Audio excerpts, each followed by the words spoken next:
Hello and welcome to BitNote. This is David Collins and we'll be talking about video game music. What do you think of the intro? That was made by Beatfox, who it's actually not a video game tune, but felt it was a good way to start the show. And now, why don't we move on to our first video game track? And alright, this is a rather famous one. I'll let you see if you can figure out which one it is.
Well, that was the main title theme to Deus Ex, slightly remixed for the official soundtrack, but there you go.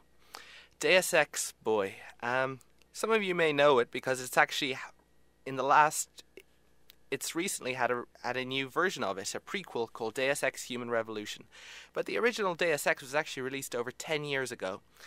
In a lot of ways, it didn't exactly do that much new. It took inspiration from stuff like System Shock, and it was a first-person game where you were basically a nano-augmented, that means slightly cybernetic, official working for a government agency that combated terrorism. And this was before 9/11. Although, actually, that got a little more creepy because part of the plot of the game is that terrorists destroyed the Statue of Liberty, and that's the whole reason it was set up.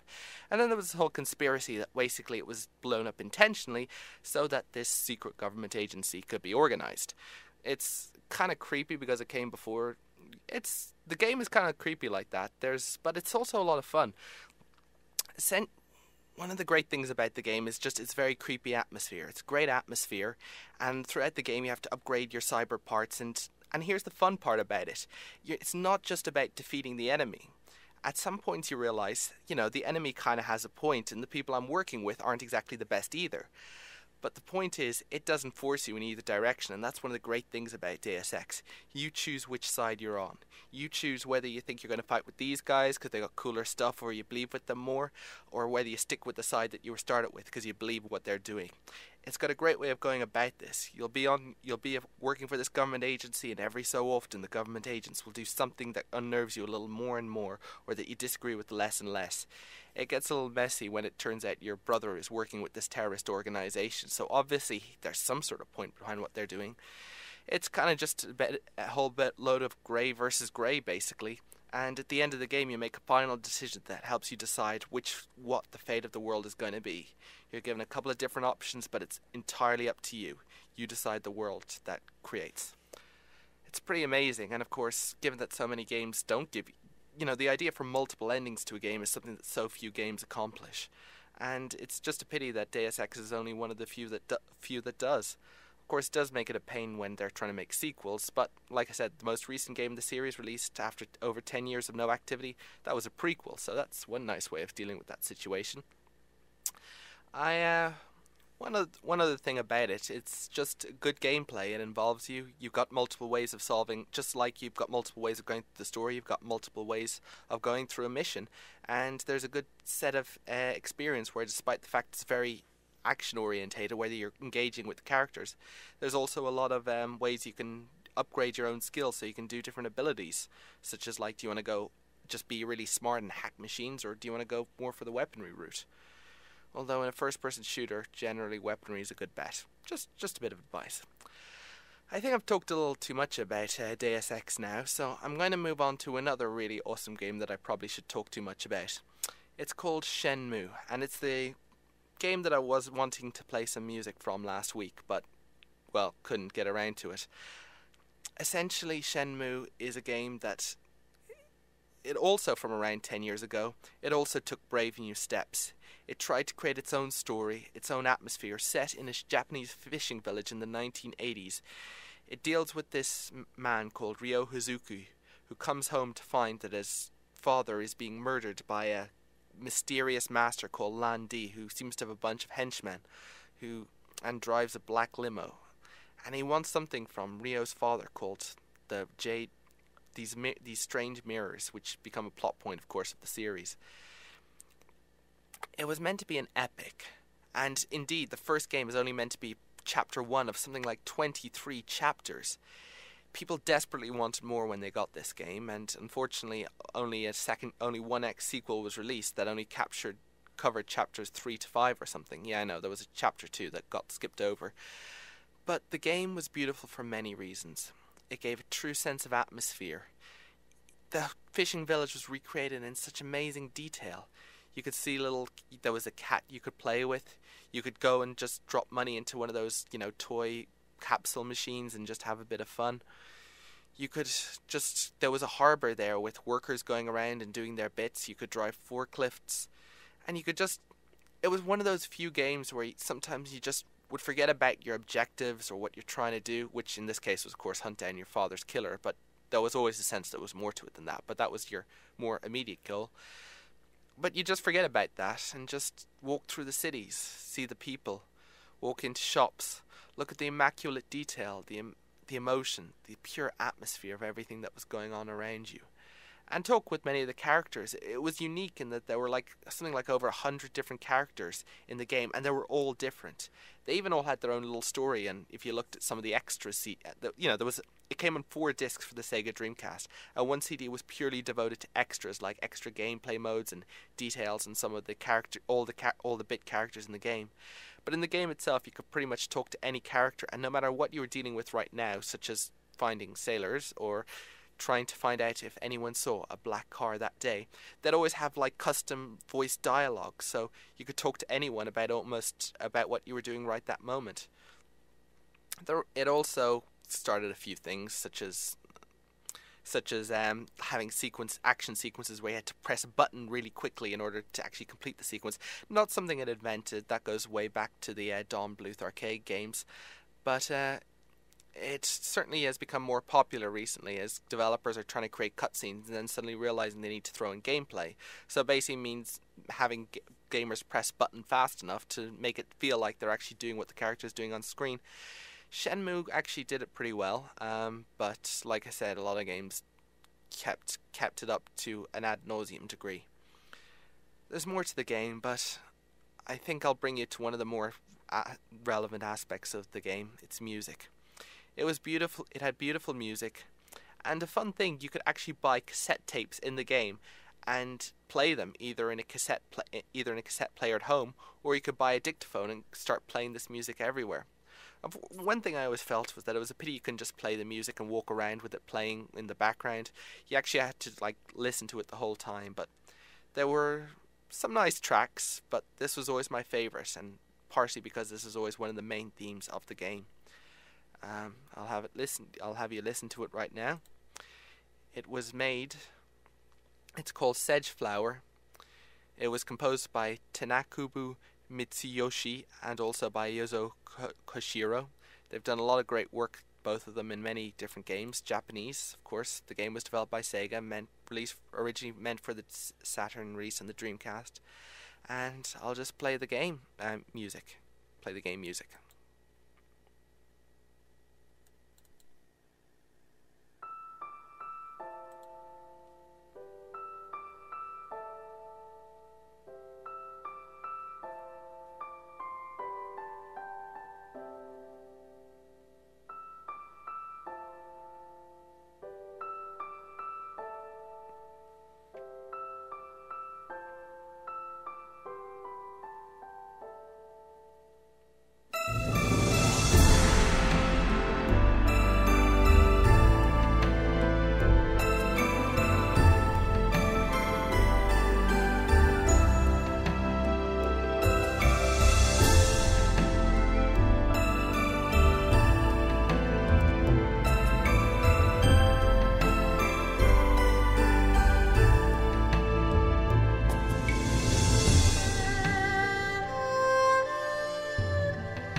That was a beautiful song, and there's a lot of great music in Shenmue. But as you can see, there were so many great things about that game, just so atmospheric. It's kind of a pity in some ways it didn't catch on a little more in terms of giving gamers a bit of atmosphere, but I suppose, to be honest though, it did have a few faults here and there, but I mean, trust me, there was nothing quite like Shenmue. Alright, why don't we move on to another little more upbeat one. I've decided to throw you a little crazy track here in a bit of music that actually isn't from the video game itself. I know I'm taking the whole thing of video game music a little loosely here, and I'll probably be taking it looser in the future. Not sure what I intend by that. But this is one little track that's kind of a bit of a celebration of one of the games that I've loved over the years. I think it should be kind of obvious about the game when I play it, but here it goes.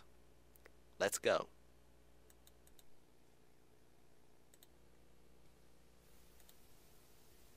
Oh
So that song was from SFX, and of course, in case you somehow haven't gathered, it's kind of a tribute to Lemmings, or more specifically, Lemmings to the Tribes, because that's where a lot of the sound effects are from, and that's the whole things. Lemmings is a classic series of video. I actually think that song was released on CD, by the way. I have to look that up a little more.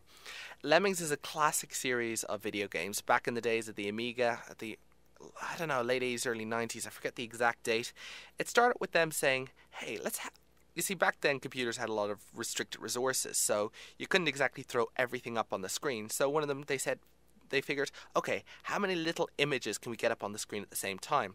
So they created this whole engine that would basically put all these small images called sprites on the screen and had them animated.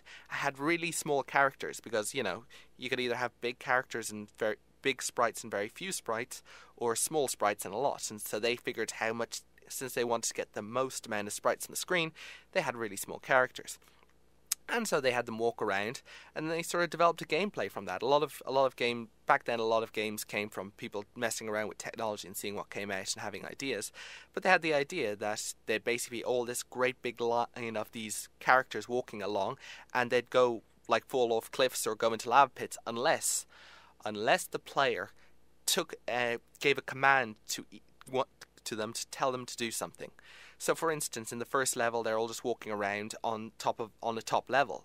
They have to get basically a trapdoor opens, and gradually, one by one, all the lemmings, what are called, fall out, and you have to get them to the door, the exit. So, in the first level, you click on a digger and you turn them into diggers, and they dig down through a line of thing and they get to the exit. And on the next level, suddenly they fall off a huge ledge and you have to turn them into floaters, which basically means they have umbrellas up. And so there are a bunch of these skills you give them, and basically you click on the skill and click on the lemming, and some of the skills they'll do immediately, and other things they'll do it whenever is appropriate.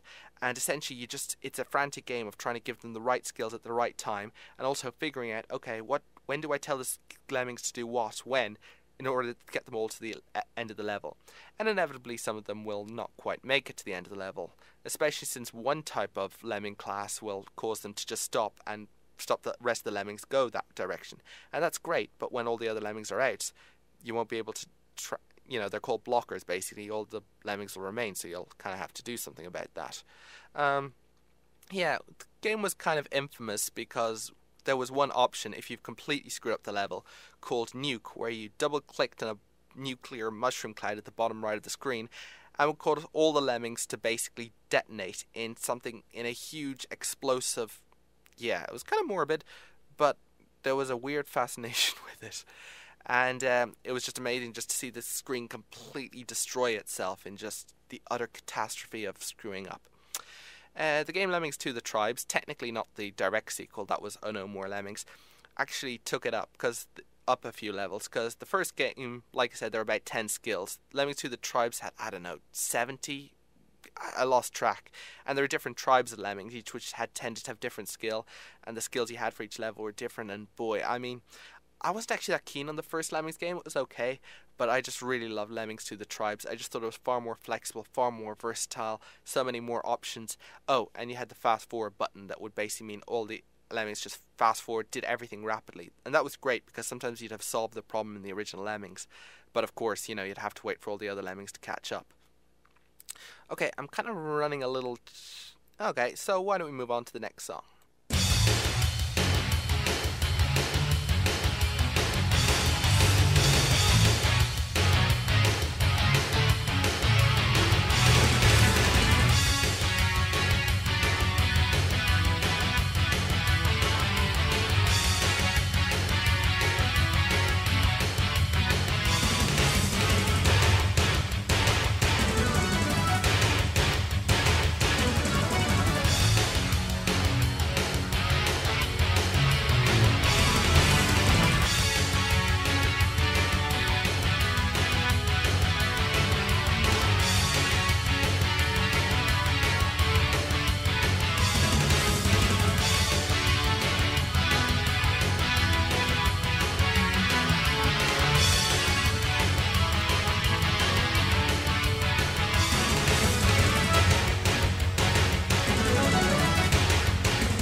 And that's the classic Grabbag from the other classic Duke Nukem 3D.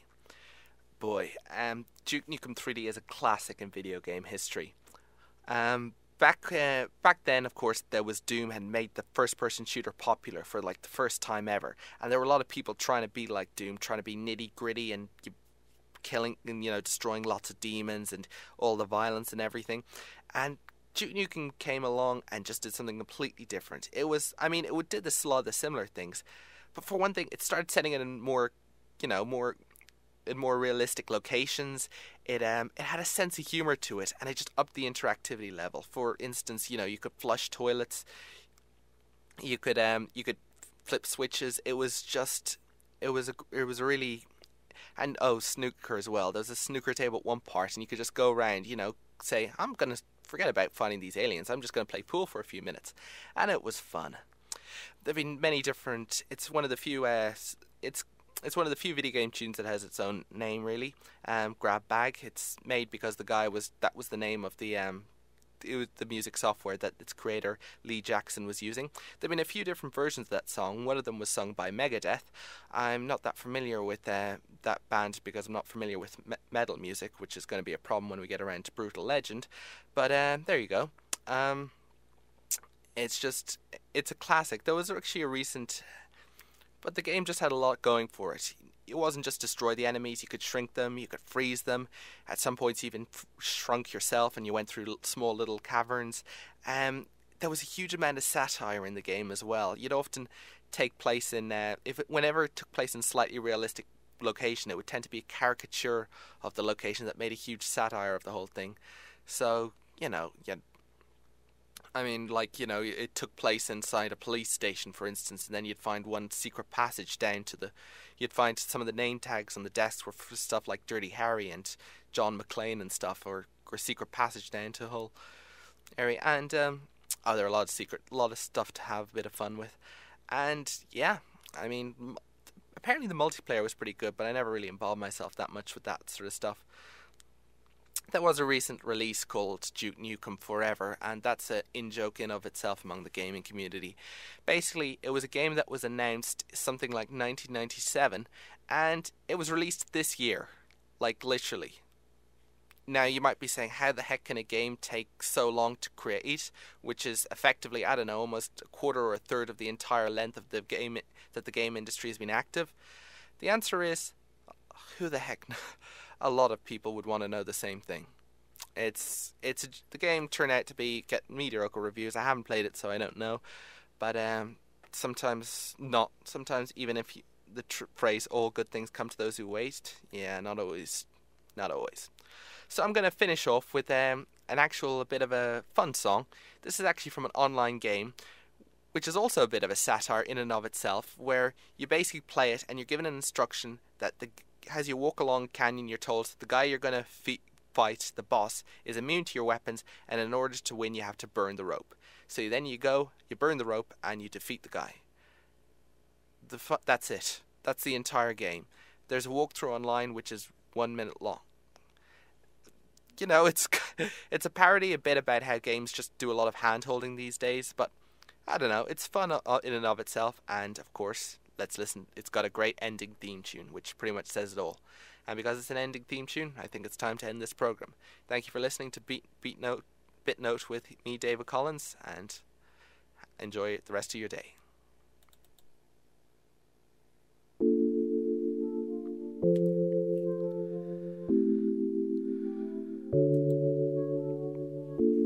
Congratulations, you managed to kill that boss, you see, the grinning colossus. You're the hero we all wish we could be. You made it through the tunnel, then you grabbed that fire on the wall. You jumped up above him, then you burned the rope and saved us all.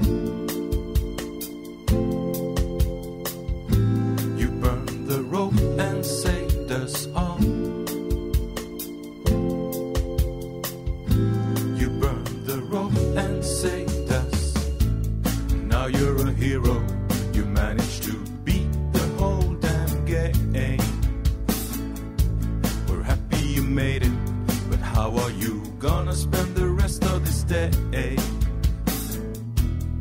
Maybe watch a video. Maybe press refresh and start again. Now you're a hero. You managed to beat the whole damn game. We're happy you made it, but how are you gonna spend the rest of this day? Maybe watch a video. Maybe press refresh and start again. Yes, it's over now. We didn't want to make a longer game. This is it, I swear it's true. Ooh. Now you're a hero. You managed to beat the whole damn game. We're happy you made it, but how are you gonna spend the rest of this day? Maybe watch a video. Maybe press refresh and start again.